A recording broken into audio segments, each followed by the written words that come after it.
Ya. Bienvenidos con todos los que vayan a ver este video. El día de hoy mis compañeras y yo vamos a explicarle un poco sobre las momias chinchorro. Las momias chinchorro son estas momias que encontramos desde el extremo sur del Perú, en Hilo, hasta Antofagasta, en Chile, ¿no? Estas momias fueron descubiertas en sus inicios, estudiadas en sus inicios por Max Zule entre los años 1917 y 1919. Él excava en la playa Chinchorro y en los valles de Azapa y Utah, señalándolo como los aborígenes de Arica, ¿no? Asimismo, Max Zule distingue a estas momias de tres maneras, como momias con preparación simple, momias con preparación complicada y momias cubiertas por una capa de barro.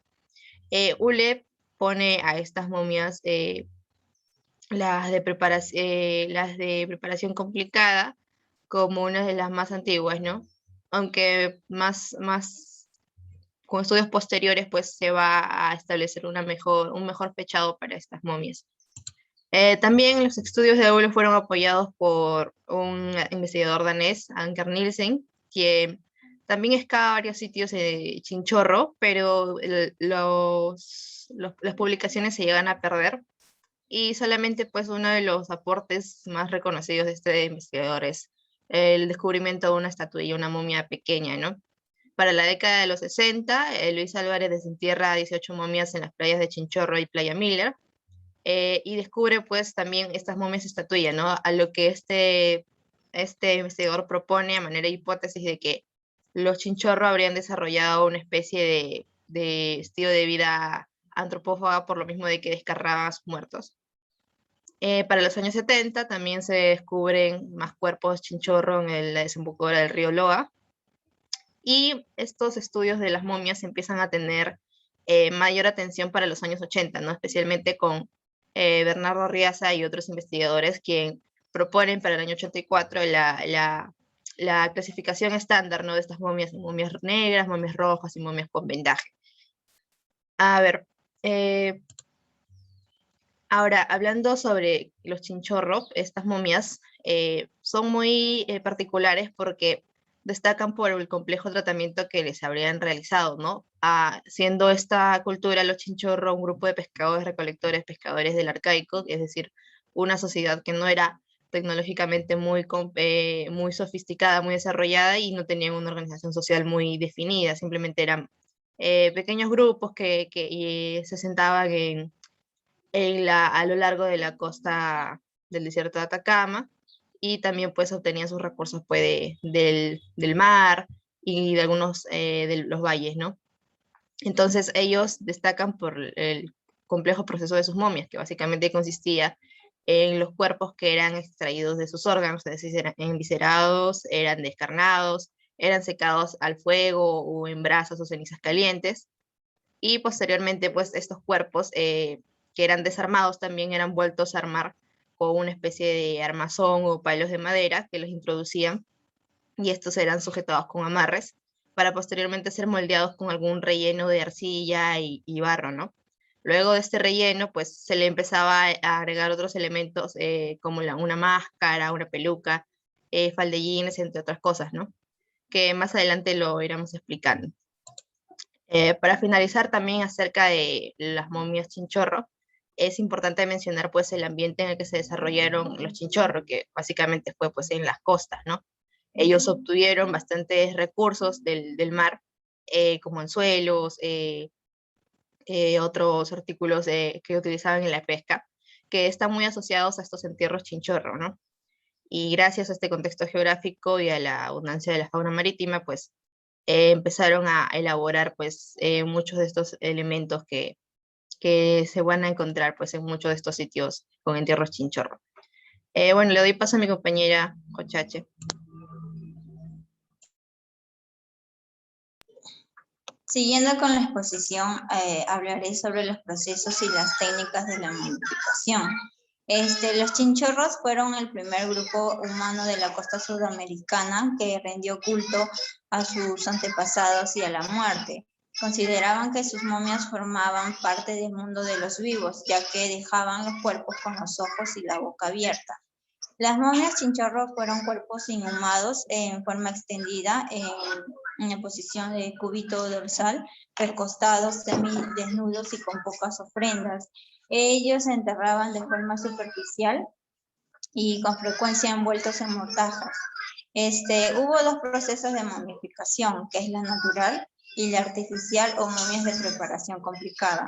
La natural es el desecamiento del cadáver que fue provocada por la salinidad y la sequedad del desierto de Atacama. Ellos usaron diferentes elementos para poder envolver los cuerpos, como son las esteras de fibra vegetal y los pieles de pelícano y camélidos. En la artificial, ellos indicaron la alteración intencional del cadáver, que por lo general incluyó la extracción de los órganos, ¿no? Y bueno, ahí lo rellenaban de las cavidades corporales con sustancias orgánicas e inorgánicas para poder disminuir el riesgo de descomposición. Las momias artificiales se diferenció por los grados de complejidad y sofisticación en las momias negras, las momias rojas y las momias con vendajes. Las momias negras, aquí aplicaban una capa delgada de magnesio de color negro azulado. Estos eran esqueletos sin incisiones, pues reconstruidos con una estructura interna de palos amarradas en fibra vegetal y un modelado de ceniza para poder recuperar el volumen original. Cuando la piel era insuficiente, ellos lo reemplazaban con la piel de lobo marino. Las momias rojas se realizaban sin una gran destrucción del cuerpo.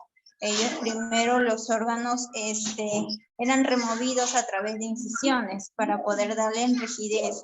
Se deslizaban de maderos puntiagudos debajo de la piel y las cavidades rellenadas. Ellos también utilizaban una peluca larga de humano que aseguraban con un casquete de arcilla. Después de cerrar las incisiones, el cuerpo era pintado de ocre en rojo y la cara de color negra. Las momias con vendaje fueron una variación de las momias rojas, pero en este caso no hubo incisiones. La piel era cortada y repuesta en forma de vendajes circulares en todo el cuerpo, excepto la cabeza. Todas estas compartieron una similitud con peluca, mascarilla facial y palos para reforzar el cuerpo. En caso de la práctica mortuoria, consistía en descuerar, eviscerar y secar con fuego, cenizas, los cuerpos, para después poder rellenarlos y moldearlos con arcilla, lana y fibra vegetal. Otro tipo de momificación es el platino de barro, que fue escasa y consistió en desecar el cadáver y con brasas y aplicarle una capa delgada y homogénea. Al secarse esto se endurecía. La mezcla se aplicaba de la cabeza a los pies y se preparaba con tierra y sustancias aglutinantes, posiblemente la misma sangre del difunto. En la actualidad, son 208 momias chinchorros que han sido estudiadas, 61 de ellos son de carácter natural y 147 artificiales. La cronología de la momificación chinchorro se estima alrededor de los 5.000 años antes de Cristo. Comenzó con la momificación artificial, que perduró al menos 4.000 años. Las momias negras fueron las más antiguas y complejas en su preparación. Su técnica se extendió cerca de 2 milenios. Estas después fueron reemplazadas por las momias rojas, cuyo estilo subsistió a cerca de los 500 años. Las momias con vendaje se sitúan a los 2600 a.C. Posterior a estas, las técnicas de momificación se simplificaron. En el caso de las momias de platino de barro, es difícil de establecer una fecha, ya que solo se han datado 2 cuerpos de este estilo, que uno es eviscerado de 2620 a.C. y otro sin incisión de 1720 a.C. Este proceso pasó por distintas etapas. En un inicio, pues solo se momificaban niños y recién nacidos. con colores llamativos y acompañados de figurillas de barro. Hacia el 3000 a.C., todos los miembros de la sociedad y de varias edades se incluyeron a esta práctica mortuoria. No todas las momias se enterraban, algunas fueron instaladas de pie por parte activa de los campamentos y con una marca de linaje de un ancestro común. Sin embargo, la mayoría fueron sepultadas en forma extendida, semidesnudas y con envueltas de tipos gruesos, hechos de junco o pieles de camélidos y con escasas ofrendas funerarias. Le doy pase a mi... Bueno, para continuar con la exposición, voy a hablar sobre la función de los ritos mortuorios, que ha sido descrita muchas veces como el reconocimiento público de un cambio de estatus, tanto de parte del difunto como de los dolientes, además como una reafirmación de sus vínculos sociales. Durkheim, Scherz y Jennet explican las costumbres mortuorias por su utilidad social, donde parecen constituir uno de los refuerzos rituales más importantes para la orientación general del hombre hacia la vida.